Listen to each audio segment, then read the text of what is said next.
Selamat datang di channel Kang Pah. Di video ini saya akan membagikan tutorial cara mengaktifkan NFC di HP Poco M4 Pro. Ada dua cara untuk mengaktifkan NFC di HP Poco M4 Pro. Cara yang pertama, kalian bisa buka setelan di HP Poco M4 Pro.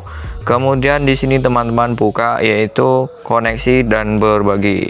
Dan di sini ada tulisan yaitu NFC, bisa kalian gulir ke samping kanan. Ini sudah aktif. Kemudian di sini ada posisi elemen aman.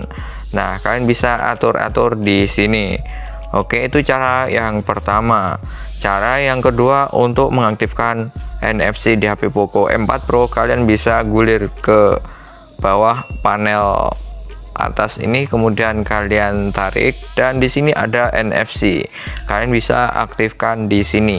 Atau jika kalian ingin mengaturnya, kalian tekan dan tahan lama seperti ini, dan kalian juga bisa mengatur di sini posisi elemen aman dan kalian bisa atur-atur di sini. Oke, semoga bermanfaat dan jangan lupa subscribe channel Kang Pah. Sekian dan terima kasih.